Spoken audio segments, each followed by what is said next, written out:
Olá, aqui quem fala é o Nick, e no vídeo de hoje vamos fazer num formato diferente, tentar fazer algo num formato diferente. Já faz um tempo que eu gostaria de testar o formato React aqui para o canal, até porque é um conteúdo fácil, né? Porque às vezes tá sem ideia de fazer algum vídeo, então não sabe direito o que o pessoal quer, então você pega um vídeo já pronto e comenta por cima.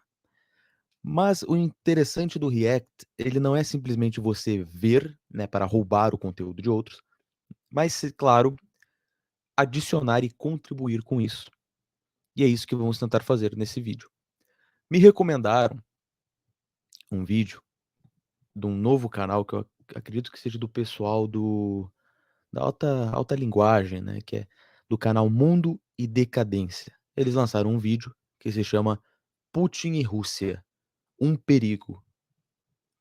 E a princípio falaram que é um vídeo muito bom para alertar as pessoas do perigo real da Rússia e de Putin e também dos ideólogos que estão por trás da geopolítica russa atualmente, como Alexander Dugin.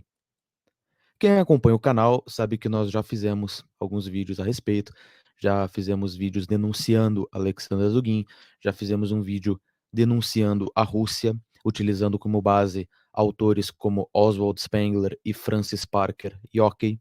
Eu recomendo que vocês assistam esses dois vídeos, eu estarei deixando eles, linkando eles na descrição, tanto o do Dugin quanto o da Rússia e do Putin, para entender não o que está acontecendo na política contingente, mas uma visão abrangente do porquê que a Rússia não pode ser confiável e porquê que a Rússia é uma ameaça para a civilização ocidental e principalmente para a Europa.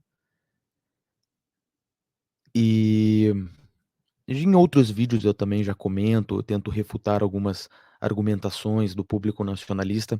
Esse vídeo do Mundo e Decadência eu não vi ainda, eu não vi esse vídeo, eu não sei o que ele vai falar, só me falaram para ver, recomendaram, então eu achei que seria uma boa fazer um react, porque eu posso acrescentar algo por cima.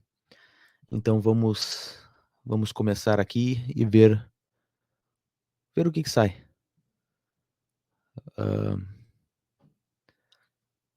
Não sei se esse é o melhor formato. Vou deixar assim por enquanto. Assim acho que fica melhor. A Rússia, dentre vários países do mundo, possui uma formação singular. Não é de hoje que é este um país que parece muitas vezes tentar, ao menos, ser um empecilho para as potências do resto do mundo. Vladimir Putin e a Rússia hoje, de fato, desempenham um papel de destaque na política internacional de hoje. A Rússia não é um país ocidental. Não só isso, como ela parece buscar uma. Isso que ele fala é certeiro. Certeiro. As pessoas tendem a confundir isso. As pessoas até hoje acreditam que a Rússia é um país europeu. E isso tem que mudar drasticamente. Para começar, historicamente, isso não existe. É coisa do século passado. Em seu livro Europa, o historiador Norman Davis, ele reconstrói historicamente as várias concepções de Europa que se teve durante a história. O que era considerado Europa na época do Império Romano, que era justamente as extensões do Império, o que era considerado Europa durante a Idade Média, que era justamente a cristandade católica, o que vai ser considerado como cristã, o que é considerado como Europa na Idade Moderna, que daí já sai numa visão da cristandade, não é mais importante, mas sim a Europa, então ela é definida por questões mais políticas, ideológicas, e vai ser no século XX que a ideia de Europa que nós temos hoje se formula, isso que as pessoas falham em compreender. Então o Norman Davis ele aponta que existem 3 concepções de Europa. A concepção marxista, que diz que a Europa, assim como o Ocidente, podemos traduzir um como o outro, é a situação capitalista que nós temos hoje. Tem a concepção nazista, que a Europa ela é a civilização ariana, branca, né? Então está entrelaçada com ela uma concepção racial do que é a Europa. E a concepção vigente, que é a que venceu nessa disputa do século XX, como Norman Davies aponta, que é a Europa da União Europeia, né? Que é uma coisa formalizada, constitucional, institucionalizada, reconhecida, através de tratados internacionais, e a Europa que nós conhecemos hoje, né? E também o Ocidente que nós conhecemos hoje. Mas dentro dessa visão, até o século XX, a Europa ia até o que se considera como Polônia. Tudo que era depois disso era Oriente, inclusive para Napoleão. Napoleão dizia, a famosa frase, só existe dois mundos, Ocidente e Oriente. Para ele era a Europa e o resto, inclusive a Rússia. E o mais interessante disso tudo é que os próprios russos se enxergam dessa maneira, não é uma questão de preconceito. No livro de Alexander Dugin, Putin versus Putin, ele afirma, uma pesquisa que foi feita na Rússia, que parece que é o 70%, 80% da população russa não se considera ocidental.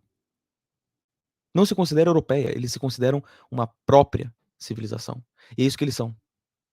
Spengler e Yockey, figuras que eu já citei aqui, demonstram isso muito bem.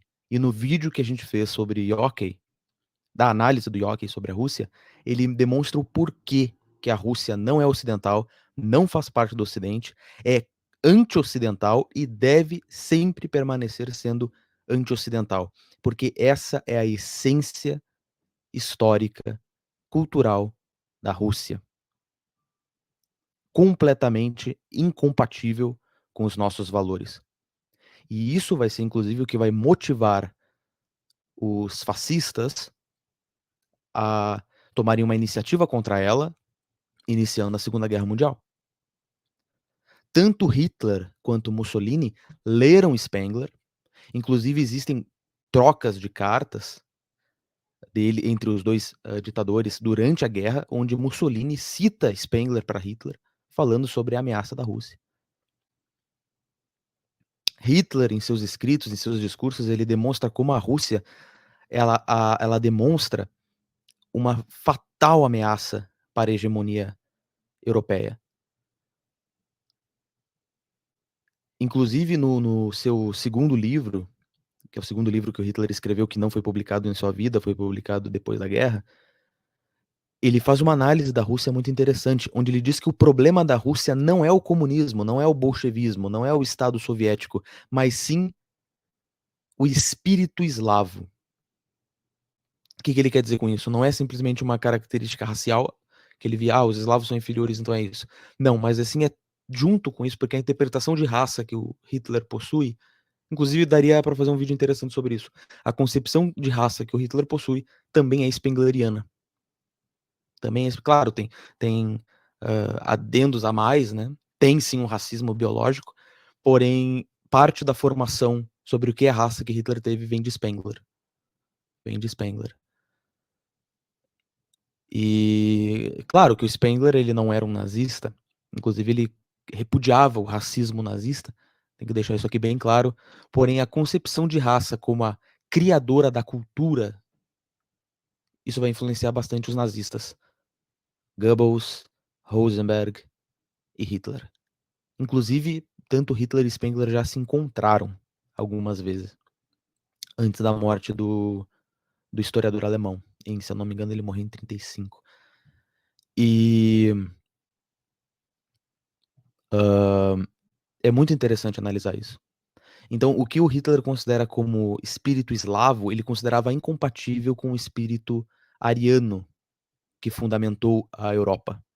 E é por isso que a Rússia tinha que ser não só germanificada, como ele queria, germanizada, né, como deveria ser neutralizada. Isso é muito interessante. Vamos voltar pro vídeo que eu já tô me passando aqui.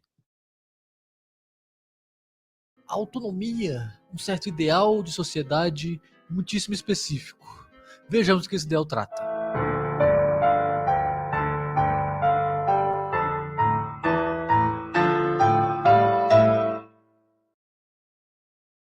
A estrutura toda desse vídeo é possibilitada pelos estúdios do Alta Linguagem. Confira o canal. Tem que fazer o marketingzinho, né? Cara, mas tá muito bem produzido o canal. Muito bom mesmo. Uma ótima iniciativa do Miorinho e do Marlboro. Acredito que são eles que estão por trás. E, cara, eu não sou anarcocapitalista, não sou libertário. Inclusive tenho minhas divergências com o Miorim e principalmente com o Marlboro. Mas esses gordos aí, os caras são foda. Os caras são foda. E, para ajudar a manter este trabalho, considere realizar uma doação ou então assinar o Clube Alta Linguagem. Com ele, você tem acesso a uma série de cursos sobre filosofia, economia, geopolítica, história e também tem acesso a uma comunidade de discussões exclusiva. Vamos pro vídeo. Alexander Dugin é um intelectual de destaque hoje na Rússia. Seu papel enquanto ideólogo, patrocinado pela Universidade Estatal de Moscou, o dá uma figura de destaque como um pensador. Ele é um pensador da Rússia, de uma pretensa nova civilização russa. Ele se utiliza, assim, do pensamento de vários autores diferentes.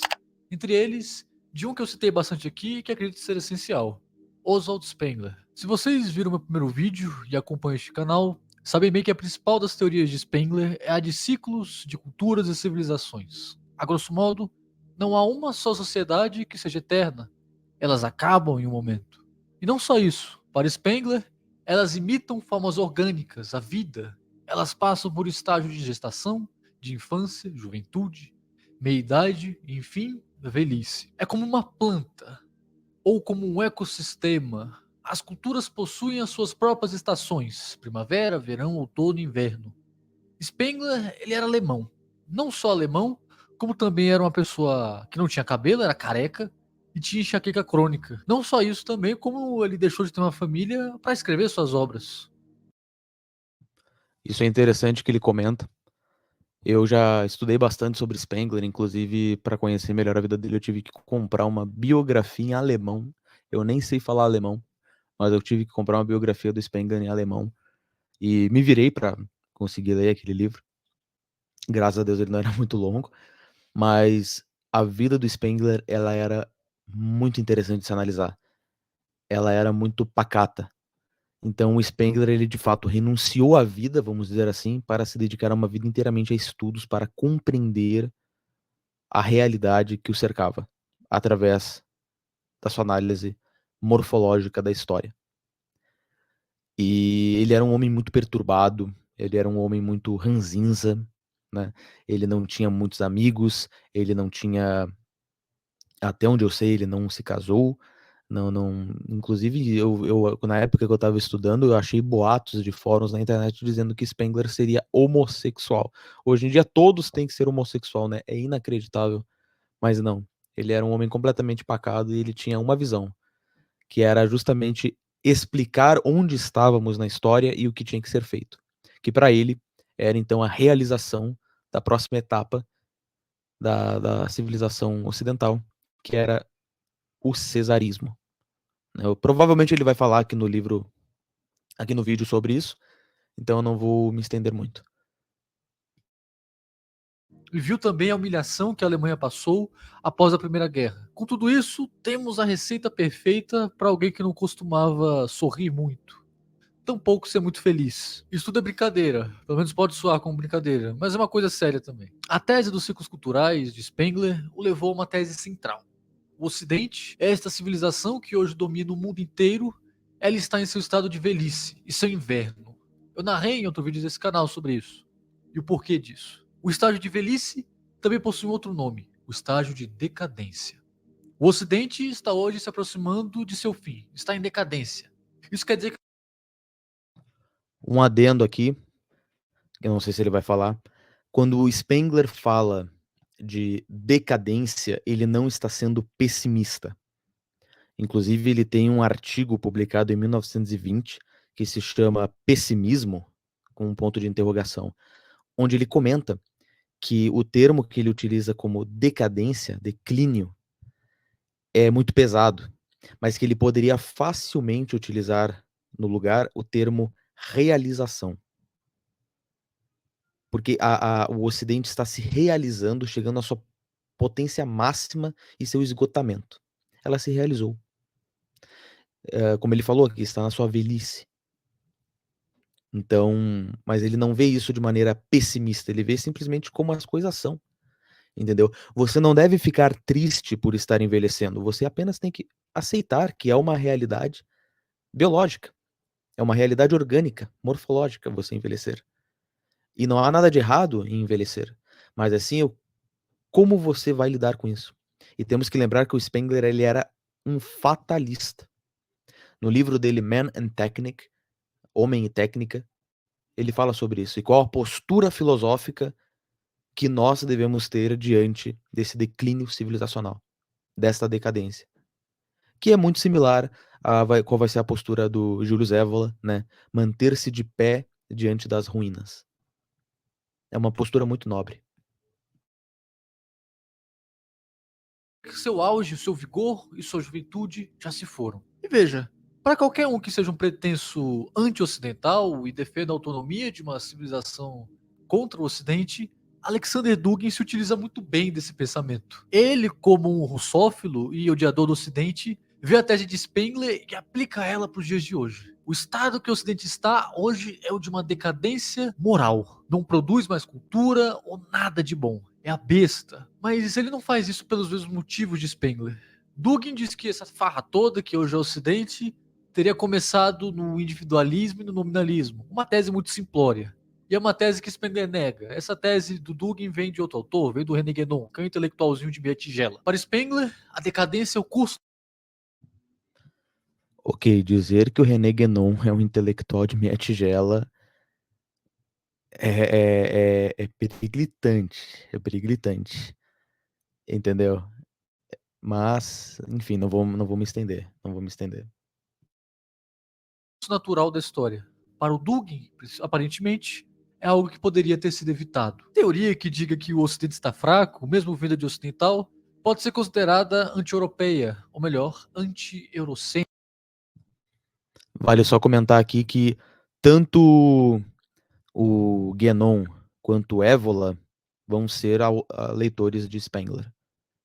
Eles vão ler, vão comentar sobre. Mas uma das melhores análises do Spengler da época que eu já vi vai ser a do Rudolf Steiner. Vai ser a do Rudolf Steiner, por incrível que pareça. Eu acho muito boa a análise que ele faz. E ele comenta lá uma coisa muito interessante, que na verdade ele faz esse comentário numa palestra, que depois vai ser transcrita e publicada como livro. E ele comenta, né?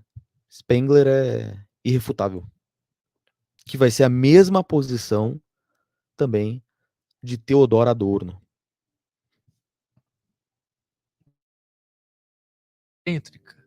E assim temos um prato cheio para os russos. De fato, os russos não são ocidentais.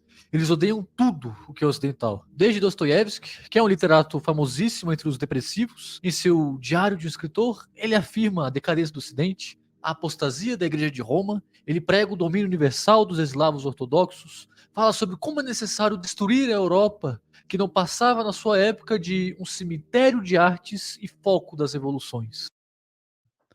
É muito curioso um autor como Dostoiévski afirmar uma bobagem dessa, não querendo descreditar a obra literária de Dostoiévski, né? Eu não estou aqui, não tenho condições, não tenho capacidade para fazer isso. Mas se você pegar o que a Rússia produziu culturalmente, nada. Não existe arte russa, não existe arquitetura russa, não existe política russa, não existe economia russa, não existe filosofia russa, não existe teologia russa, não existe literatura russa. Tudo que a Rússia tem vem do Ocidente. Vem emprestado. Eles pegam, distorcem e depois culpabilizam a origem. Como um esquerdista médio. A Rússia é assim desde sempre. Inclusive, eu comentei mais cedo sobre os nazistas. Os nazistas vão fazer duras críticas a Dostoiévski por isso. Rosenberg, Goebbels, que era um assíduo leitor de Dostoiévski, que vai fazer essa crítica. E justamente dizendo que vai ser Dostoiévski que vai pregar para os russos esse niilismo universalista que concebe a Rússia uma condição messiânica para a salvação e redenção de toda a humanidade. Então é por culpa do filha da puta do Dostoiévski. Claro, não ele, né, não foi ele que deu o pontapé inicial, mas ele faz parte da disseminação dessas ideias. Essas palavras não são só minhas, mas sim do prestigiadíssimo crítico literário e polímata Otto Maria Karpov. Isso é só uma paráfrase do que ele disse. Dostoiévski, no final, é também um revolucionário, assim como Dugin. Ele vê na Rússia uma potencial nova civilização, uma cultura nova surgindo para um novo mundo. Este novo mundo, que Alexander Dugin hoje chama de mundo multipolar. O Spengler, como ocidental, via a Rússia também como uma potencial nova cultura. Para ele, a Rússia, até a época de Pedro o Grande, o czar russo, que construiu São Petersburgo, a Rússia estava se desenvolvendo enquanto uma cultura autônoma e separada. Mas, com a construção de São Petersburgo, as instituições ocidentais, a política dos tempos do Barroco, foi imposta sobre o Império, gerando aquilo que Spengler chamou de pseudomorfose histórica, que ocorre sempre que uma Vale apontar aqui uma coisa curiosa também, eu não sei se ele vai falar sobre isso, mas esse fenômeno que tem hoje entre os nacionalistas, principalmente os terceiro-mundistas, de ver a Rússia como um bastião da tradição europeia, da civilização, entendeu? Spengler já comentava sobre isso. Spengler comenta no seu livro Prussianismo e Socialismo que aqueles que veem na Rússia alguma esperança para a nossa civilização, para nossas instituições, para nossos valores, quem vê a Rússia como uma salvadora é um tolo. É justamente isso que Spengler comenta no livro dele em 1921, quando ele lança esse livro. cultura se impõe com tanta intensidade sobre outra que esta outra cultura fica limitada e não atinge o seu potencial. Ela não se expressa da sua forma adequada. Para sair desta pseudomorfose é necessária uma reação. A pseudomorfose histórica, segundo Spengler, aconteceu também na cultura árabe. A dita alma árabe só foi despertada ou saiu de sua pseudomorfose com o Islã, que foi um movimento contra tudo isso. Nesse caso, a cultura antiga, clássica, era o que se impunha sobre a cultura árabe. Assim também com a expansão do Islã, o Ocidente poderia ter recaído sobre uma pseudomorfose árabe. Graças a Carlos Martel, na Batalha de Poitiers, isso foi evitado. Caso os árabes tivessem vencido, a cultura ocidental não teria se expressado da forma mais adequada para si mesma. As catedrais do gótico, por exemplo, com suas torres pontiagudas apontando para o céu, ao infinito, para Deus, teriam de se reduzir a cavernosas mesquitas. A pintura ocidental, a pintura do corpo humano, a perspectiva e a direção teriam de se mascarar sobre os elementos alegóricos e os mosaicos muçulmanos em virtude da iconoclastia islâmica. A música ocidental teria de se contentar com saltérios, cítaras, e não com cravos, pianos, violinos, violoncelos. É esse o cenário análogo ao da Rússia. Ela não se expressa ainda na sua cultura. Dostoiévski é para Spengler como que uma alma agonizante, que vê na Rússia todo este potencial e prega a reação contra tudo que é ocidental. Já Tolstói, Análise e exposição perfeita. Gostei desse cara. Eu nunca tinha visto nenhum conteúdo dele muito bom. Só não sei um pouco sobre essa gesticulação com as mãozinhas, né? Muito dramático. Mas muito boa a exposição mesmo. É exatamente assim. A posição da, do Islã é a mesma da Rússia, que também é a mesma da China e que é a mesma de vários países de terceiro mundo. Por quê? Porque vamos adentrar um pouco no pensamento do Dugin. Existe essa hegemonia liberal, ocidental, capitalista, americana, que dominou todos os países e culturalmente dominou todos esses países. Então todos esses países agora estão nesse anseio para se libertar, que inclusive isso é uma tese marxista. Começou na União Soviética essa bobagem aí. E o Dugin hoje reutiliza dela com uma nova roupagem, uma roupagem guénoniana, spengleriana, evoliana. Inclusive, parece que o Dugin lançou um livro sobre o Évola recentemente. Deve ser uma merda. Porque o Dugin, qualquer autor que o Dugin pega para analisar e para escrever sobre, ele deturpa.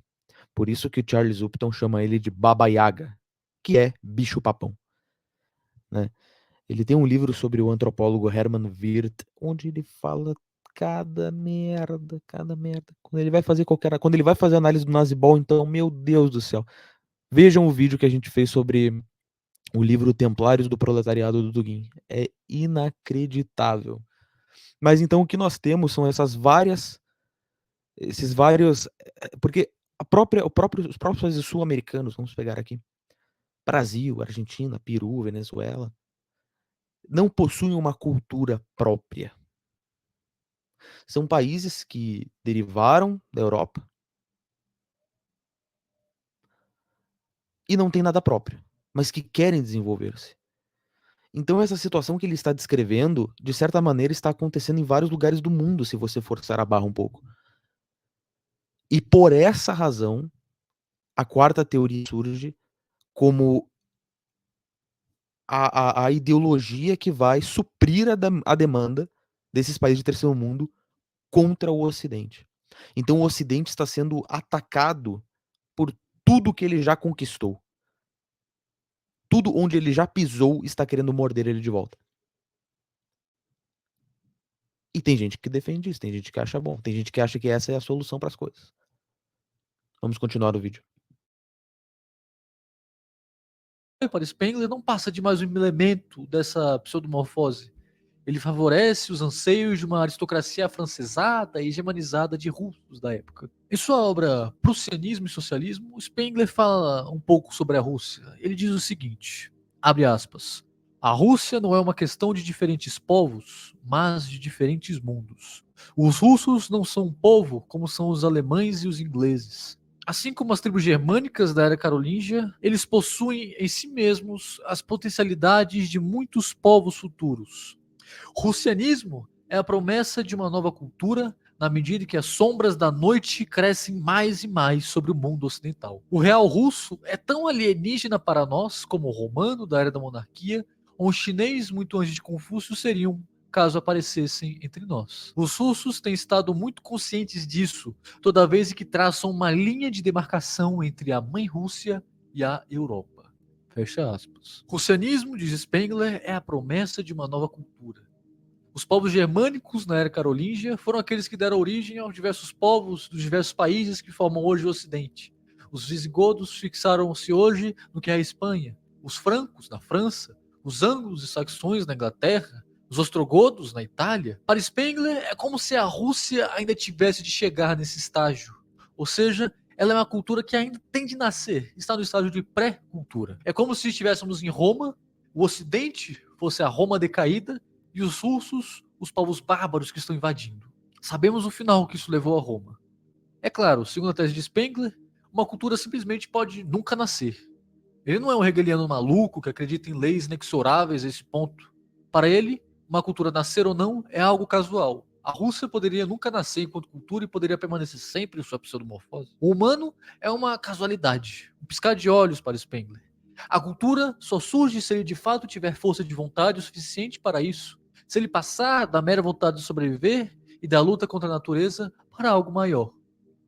Isso é casual, não se sabe, mas esse algo maior não necessariamente é o despertar de uma nova alma, de uma nova cultura, como diria ele. Mas é claro, isso Graças a Deus, os russos são niilistas e não, acredito eu, têm uma força de vontade suficiente para destruir o Ocidente. Porque a Rússia, se ela quiser se afirmar como cultura, para um dia chegar a ser uma civilização, ela precisa derrotar o Ocidente. Precisa. E eu concordo com a análise do Francis Parker Yockey, que inclusive é um Spengleriano. Né, ele escreveu um livro, o livro dele Imperium, para ser a sequência do livro do Declínio do Ocidente do Spengler. E como vocês podem ver no outro vídeo que a gente fez, ele acredita que a Rússia não vai ter forças para vencer o Ocidente. Então vai ser um grande desafio, vai ter uma batalha entre...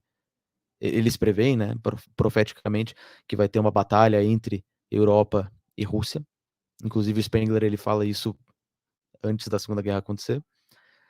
E eles não acreditam que a Rússia tenha condições de vencer o Ocidente, mesmo o Ocidente em declínio e decadência. E eu concordo com eles. Mas, claro, também vai depender da força de vontade dos ocidentais de permanecerem. Isso não parece muito bem se aplicar para a Rússia. Está nítido como o pensamento de Spengler, embora ocidental, seja um prato cheio para o russianismo.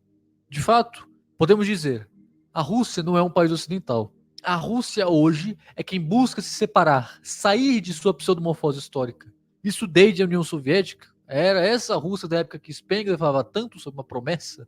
O bolchevismo, todavia, não era para ele nada mais que uma importação ocidental para os russos. Ou seja, a Rússia ainda demoraria demais para ir. Todavia, a Rússia é um país que hoje tenta se separar, busca reagir contra o Ocidente. O significado de Vladimir Putin enquanto líder é precisamente esse.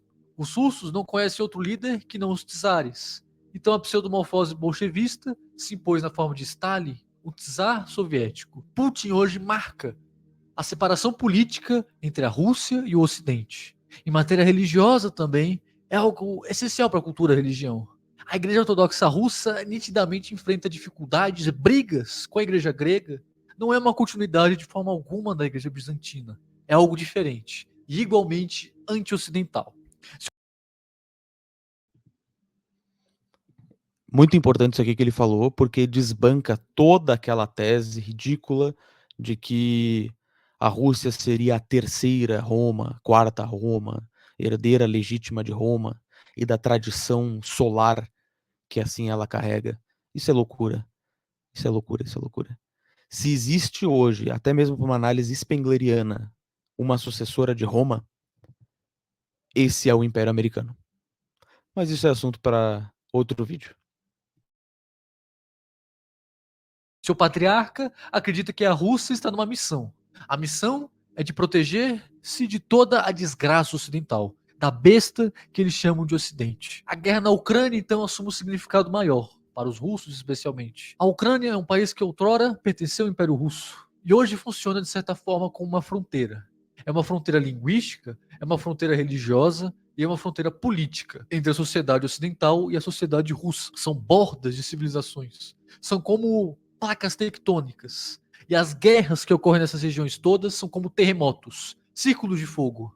No Oriente Médio, Israel serve como uma fronteira entre a civilização ocidental e a civilização do islamismo. O que procederá dessas guerras, muito provavelmente, serão marcos históricos decisivos para o futuro de nossas sociedades. Excelente também sobre a função metapolítica de Israel como desestabilizador do bloco árabe. Eu ia fazer um vídeo sobre o porquê eu defendo Israel, mas eu estava reunindo fontes, reunindo argumentos também. Então esse vídeo, já que vai ser um vídeo bem sério, ele ainda tá meio arquivado. Talvez lance, talvez não lance. Depende se eu lembrar, se eu tiver vontade, esse tipo de coisa. Mas isso aqui que ele falou é muito importante e é isso que vai fundamentar principalmente a minha posição do porquê devemos defender Israel. E por que Israel, sim, beneficia o Ocidente. E as guerras e conflitos que estão lá vão ser decisivas. Por isso que o que está acontecendo hoje entre Israel, Palestina, Irã, Rússia, Ucrânia é fundamental de ser acompanhado. Mas não acompanhado de uma maneira de ficar lendo notícias, lendo matérias, falando de fofocas ao acontecimento, ou comentando quantos metros de trincheira foram avançados, retrocederam, mas sim dentro de uma análise metapolítica, geopolítica, muito maior, muito mais ampla, dentro de uma concepção morfológica e cultural e também espiritual. É claro, em matéria de pensamento não se deve colocar o intelectual da Rússia, Dugin, como sendo lá tudo isso. Ele não conseguiu ainda separar muito bem o pensamento russo do pensamento ocidental.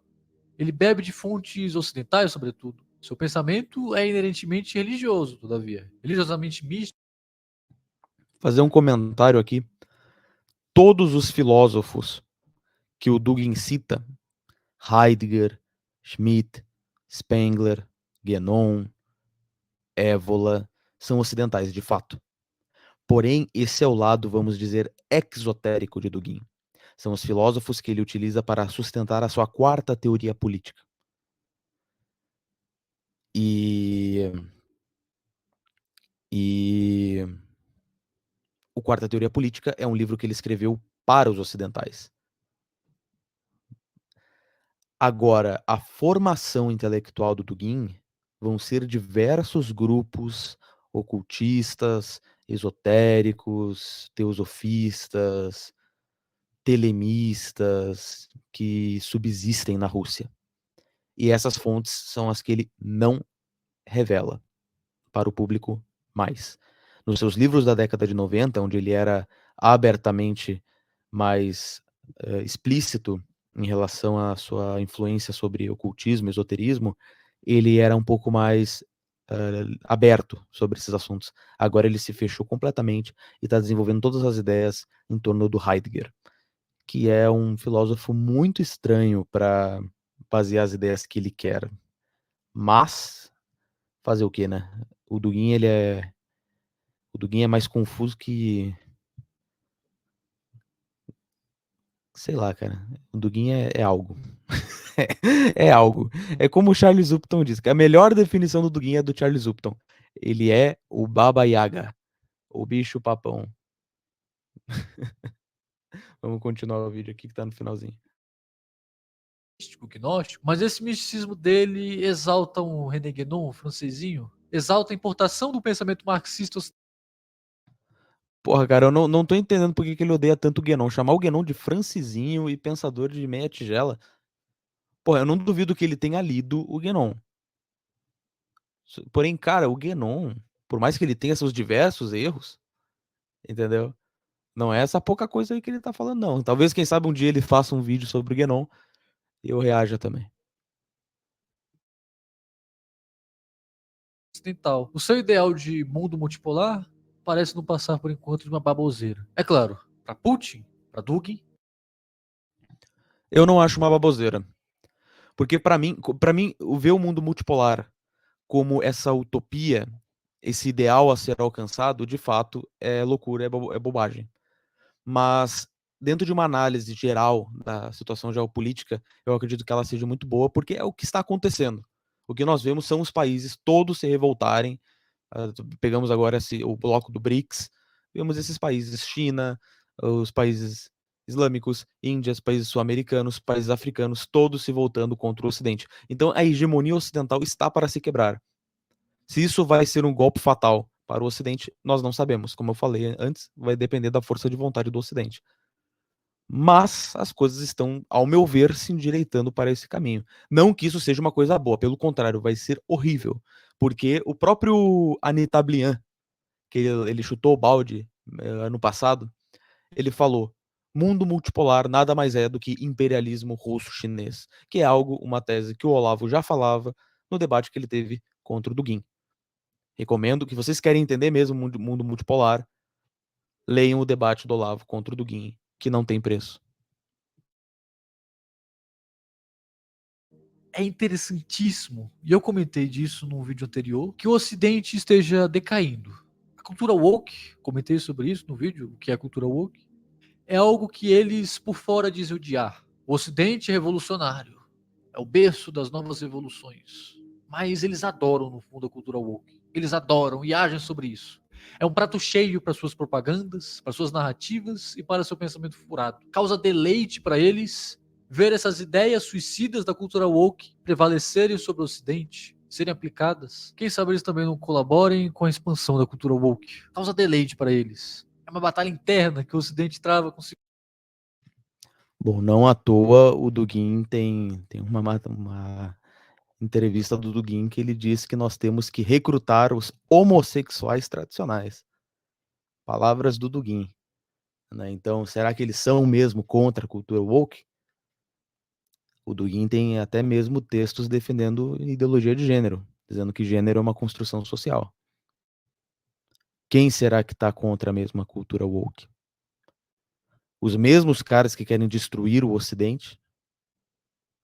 Tanto os duguinistas, os Russettes e os esquerdistas woke têm um inimigo em comum. E eles vão trabalhar em conjunto para vencê-lo. Consigo mesmo. Ele está se enfraquecendo. Como isso não atenderia aos interesses deles? Se o Ocidente não vigiasse, todavia, ele pode abrir alas plenas para os seus inimigos externos e para aproveitadores chegarem por aí. Este foi o vídeo de hoje, espero que vocês tenham gostado. Espero fazer mais vídeos como esse, de reflexões parecidas com essa. Se você gostou, Cara, eu gostei desse cara, eu não conhecia ele. Vou começar a acompanhar mais e que se ele fazer mais conteúdos do tipo, vou também fazer reacts aqui pro canal para ver se eu consigo acrescentar uma coisa, mas muito bom o vídeo, muito excelente exposição de Spengler. É sempre bom, tipo, eu sou um cara que eu me baseio grande parte da minha filosofia em Spengler. Comprei os livros, li os livros, passei anos estudando. Então é sempre bom ver outra pessoa que também conhece Spengler, também, não sei se ele se considera um spengleriano, mas é sempre bom, porque é sensacional, sensacional. Gostei muito do vídeo e principalmente sobre esse alerta sobre Dugin e sobre a Rússia, que tem que começar a aparecer mais para alertar principalmente jovens da direita, dissidentes brasileiros, para que eles não caiam no lugar errado e acabem defendendo ideias nefastas como as que o Dugin defende. Relembrando que o vídeo do Dugin e o vídeo sobre a Rússia, se baseando no texto do Yockey, vão estar na descrição. Assistam os dois. Agora, sobre esse vídeo, ele vai ficar por aqui. Um abraço, até mais.